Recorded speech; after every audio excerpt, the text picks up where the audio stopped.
Welcome back for today's MLB pick video play for April 20th, 2019. In this one, talking about this NL East matchup between the Washington Nationals and the Miami Marlins.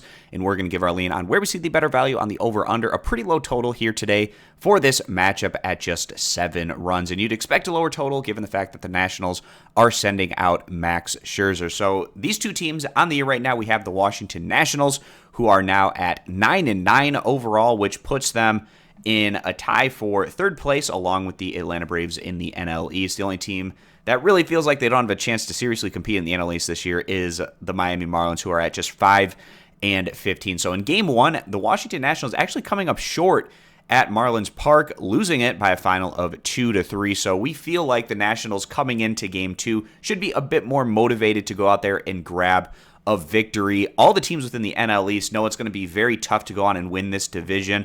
And the one opponent that you have within the division, the Miami Marlins, you know that you have to rack up a fair share of victories against them if you're going to have any kind of shot to make a push into that upper tier of the NL East. So an opportunity lost there for the Nationals yesterday. They're trying to bounce back, and they'll have a great opportunity, of course, with the 34-year-old righty Max Scherzer on the mound. Scherzer hasn't been quite as shut down this year as we've seen him, of course, in recent years, but still very respectable, just a 3.33 ERA through his 4 starts. And in his last outing, Scherzer on his home field against the Pittsburgh Pirates went 8 innings, but he gave up 7 hits, 3 earned runs, 1 walks to 7 strikeouts. We take a look at his 4 starts. He's given up 2, 1, 4, and 3 earned runs, respectively. Now he's taking on a Miami Marlins team that hasn't been all that effective in terms of producing consistent offensive numbers, and that's a major reason, again, why we're getting a pretty low total here at just 7 runs. Now, the Marlins, they are going to be countering with 27-year-old righty Jose Urena, who's also made 4 starts this year. He got off to a really rocky start, and that's why he's currently up to a 6.53 ERA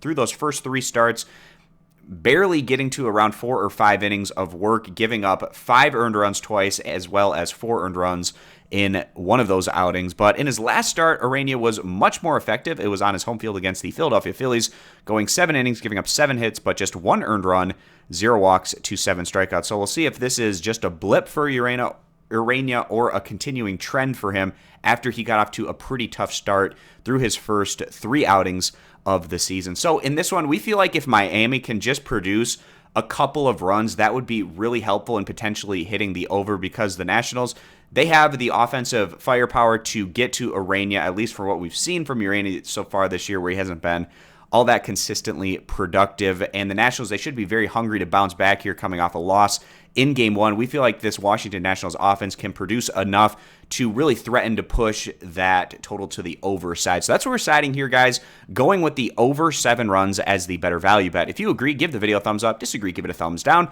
You can check out all of our MLB picks for today over at stumpthespread.com. Subscribe to our YouTube channel, and we hope to see you guys back here for our next video.